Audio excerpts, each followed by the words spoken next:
Good morning, everyone. On behalf of the Southern California Writers Association, I certainly am happy to come today. Happy to be here to host the Hump Day for us this week.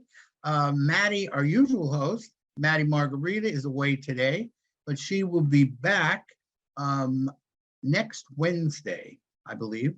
And if not, we will have another host. But we thank you for being here today, writers, friends, scoundrels, everyone. And we have a very special guest with us today. We have, I call the young lady an author, but she's much more than that. But I want to say hello first to Mariana Williams. Hello, Mariana. Hi, Larry and Facebook friends. Yep, and everybody out there. Mariana is an author of a chick lit series of 3 novels, and she has a heroine called Veronica Bennett, who does everything. And it's a great series. And she also has a book of memoirs called Love, Regret, and Accidental Nudity, which is a funny title to begin with. Mariana is also the producer of Long Beach Searches for the Greatest Storyteller. She's been doing that since 2011. And if you haven't ever been to it, it is just phenomenal. Once a month, people gather at a place in Long Beach, Mulaney's, and you hear stories, true stories, 6-minute stories of real things that happen in people's lives, and everyone in the audience votes for the best story. And the winner gets $100 besides some free drinks and everything else. So it's just an exciting, fun thing. And if you have a story, after this, you can always contact Mariana. But I just want to introduce you. She has so many more things. She sings, dances. She's been a performer on stage, television, and we just thank her for being here today. So say hello, Mariana. Hi, Larry. I have to just thank you for that wonderful introduction. I haven't really been on television except for The Dating Game. So that was a while back. But I did work as a nightclub lounge singer, played piano and sang at upscale hotels. A few dives coming up, but then mostly upscale hotels. Then I went to write. I changed the keyboard notes for typing notes. Oh. So on The Dating Game, huh? Okay, that was a while. But were you the winner or the? I was the picker. I got to pick the guy, so. Oh, okay. Wow, so I was the winner. I guess it didn't work out because never married him or anything. But I was in college. What a great experience, though. Huh? Yeah. I know, what a thing. But you've been well-rounded. You've been around the world. You've seen a lot of places, things, been a part of so many events going on in the world. And so it's exciting how you bring all that into your work, and you're contagious with your happiness and joy. What, let's say right now, you're working with your novels again, but what are you doing with them? Well, during the pandemic, I took that opportunity to take some courses online in script writing. Actually, I had 3 different teachers, and I completed 2 scripts in the 2 years, which was my goal. And the script that I'm finessing was my first novel, which I think is my best one, even though I wrote it 20 years ago. It's called Happy New Year, Darling.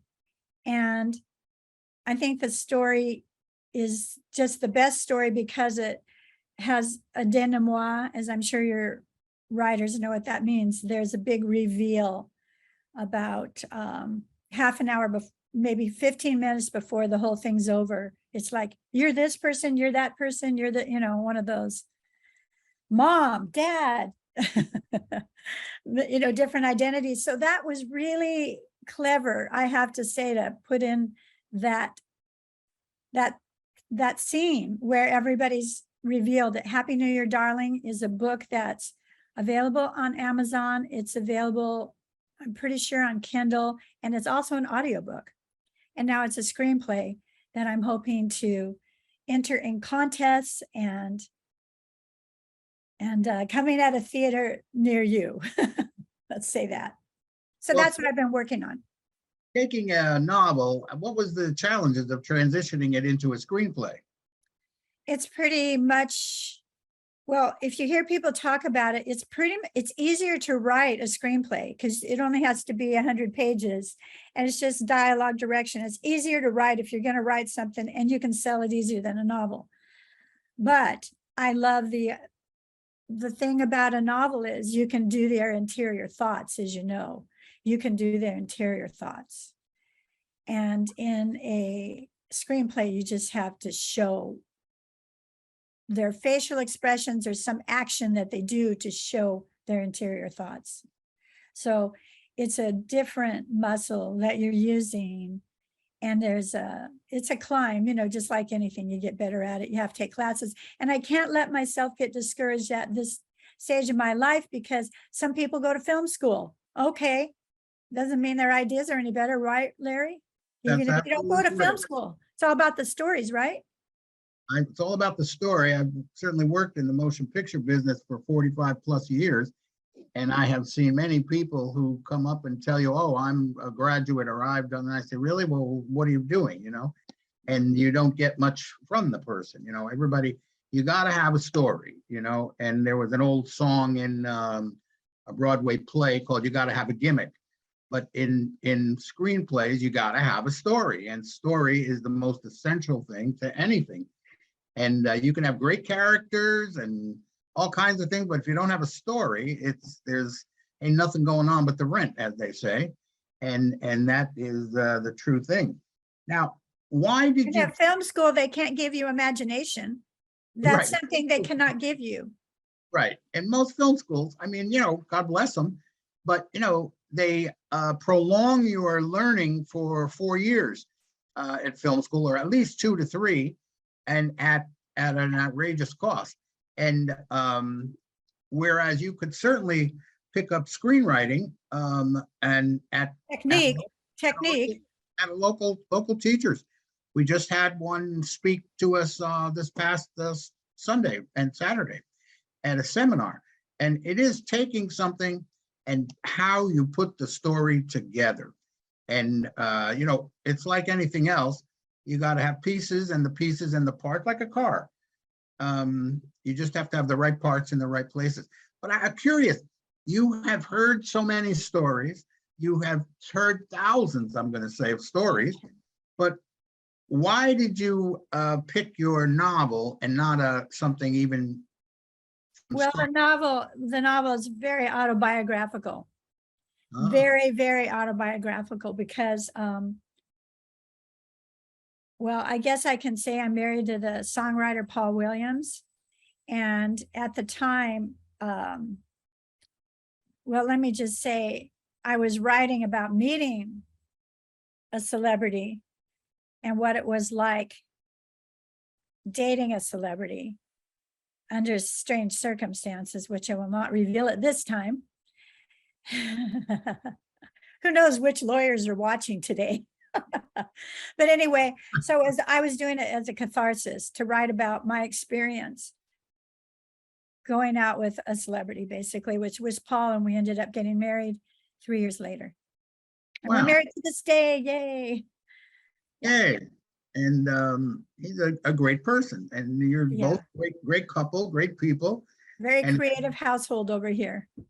Right, and you know, you just have a very great vibe, and everywhere you go, you know, it always brings excitement to the room. Thank you, Larry. Same with you. I could say that about you too. Yeah, it just feels that way, you know, especially when you're together, it's twice as much. So it was obviously a great wedding for both of you, you know, far better than the dating game. So that was fun too.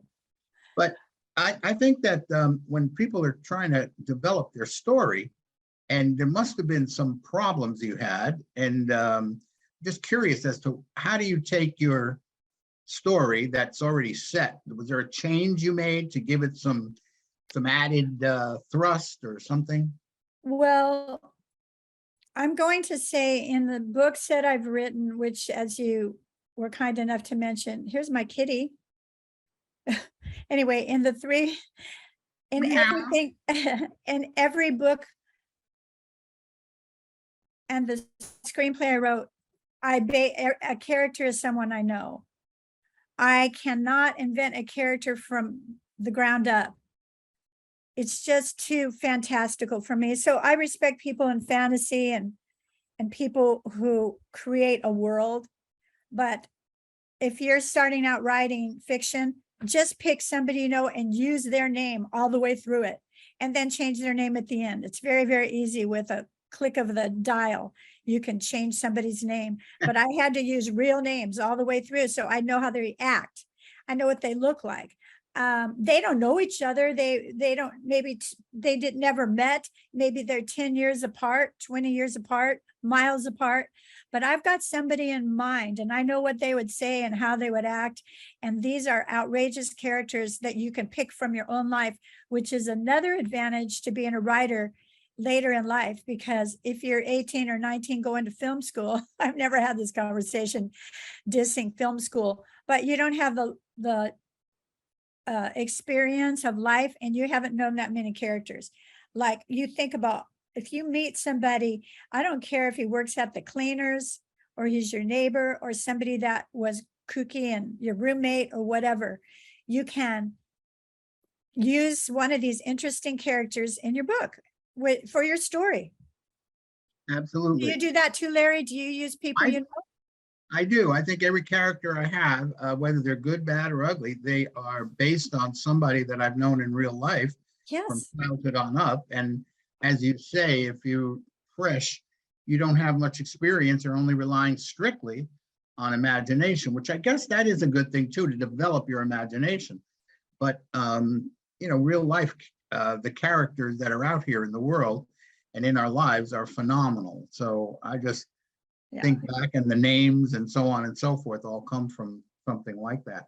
But while you were writing that screenplay, I mean, you had a natural audience in your husband, who's certainly been involved in film, from acting and providing music and being actively involved in production.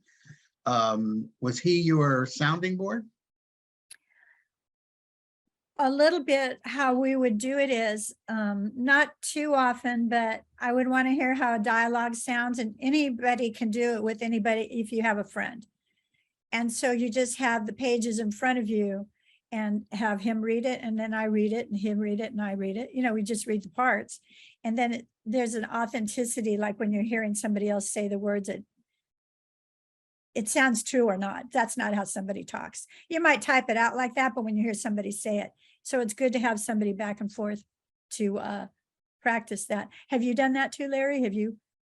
I have done it, and I have a friend that I do it with, who's super great at hearing dialogue.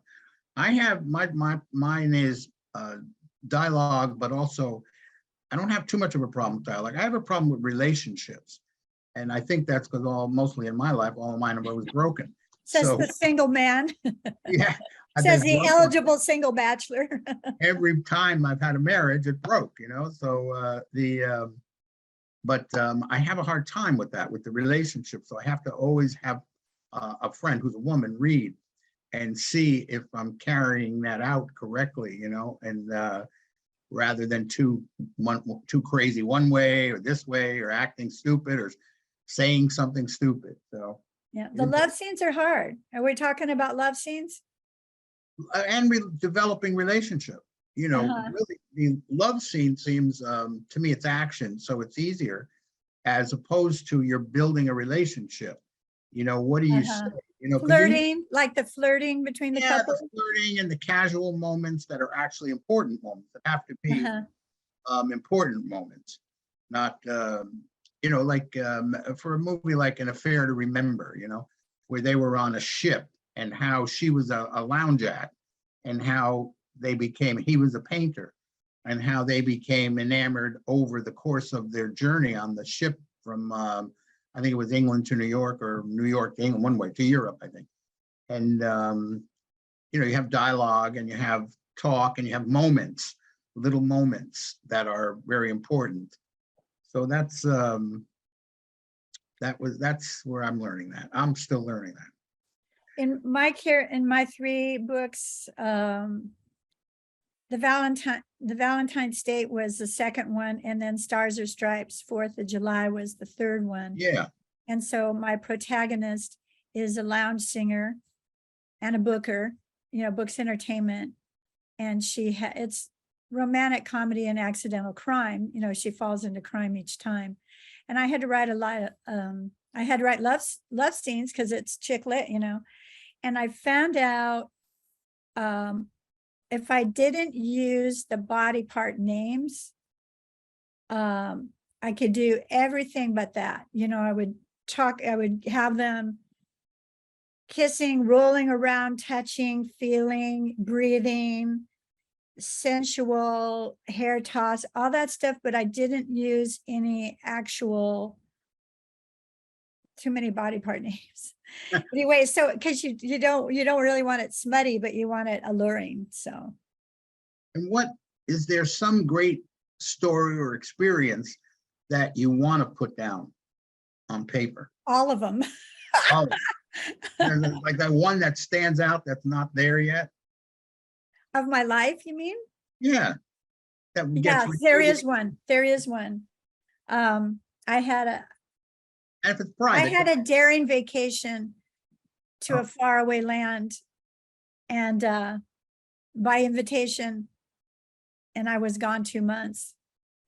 But it's so it's a secret, Only a couple people know about it. I'll tell you when I see you next time. All right. Is that the one with the large vent in the room and the mysterious person following you? Oh yeah, I was telling Larry what they're talking about is I was in Ireland, and there was a vent in the room. It was a high ceiling, and it had a very, very large vent in the hotel room. Yeah. And in the middle of the night, a light went on through the vent, and I knew somebody was watching that was inside that crawl space. It was so horrifying. So I had to put the covers over my head and then jab Paul and just go, I can't tell you, something's happening. Jeez. And he goes, what, and I go, somebody's watching us, somebody's watching. And he goes, no. He just turns on the light, puts on his glasses, walks over to the vent like the bravest person in the world. And I'm terrified.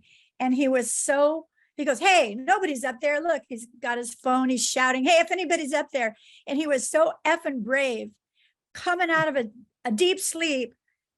And I'm not neurotic, I really believed it.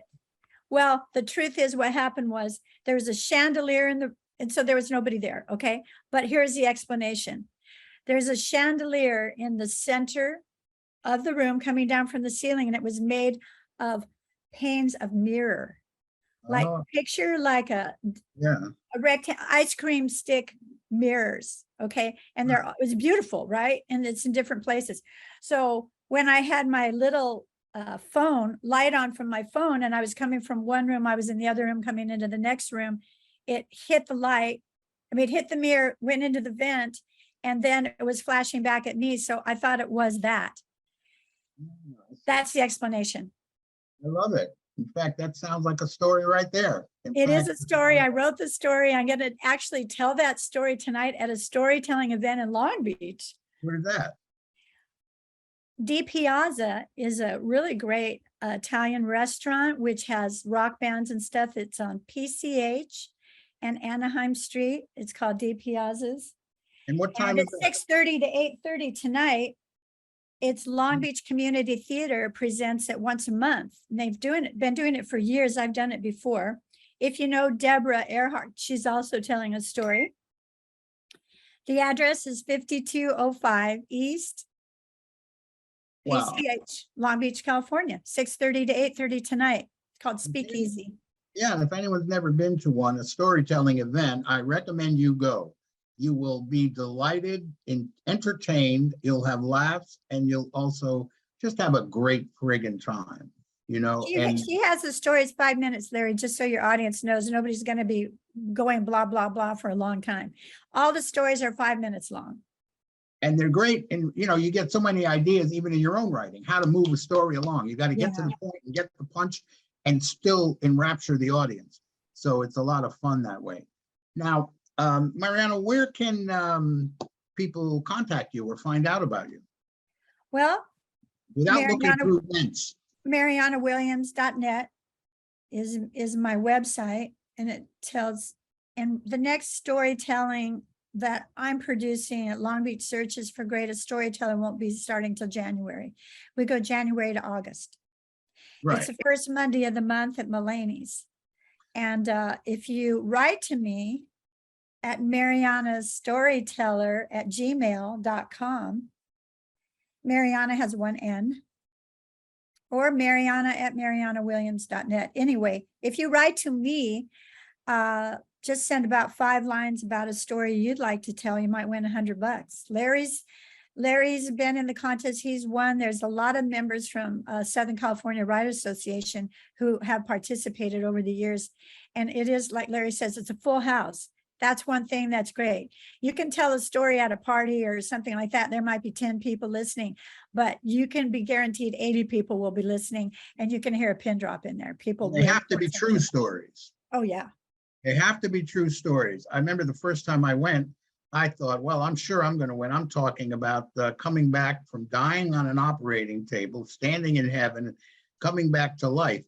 And yet there was a gentleman there, and I think Mariana told me that was her most outrageous story of a man who, what did he do? He went to prison. He was exonerated after being on death row. And he'd been on death row for about 3 years, and he wrote a book on it. I mean, it's so true that he had a book that yeah. But he had been on death row for these years waiting. They could have killed him. He was on death row until they found out he wasn't the one. Through DNA. Yeah, through DNA. And sure, I would have voted for that story too. I may have. But Mariana, we thank you for being here today. And thank you. All of you out there for being here. And we thank lovely Diana Pardee for putting everything together here. And next week, we'll say hello to Maddie again and welcome her back. And we thank you again. Mariana, you have a great, great day. And a good. It was fun. Thank you. Bye. Right. Bye now.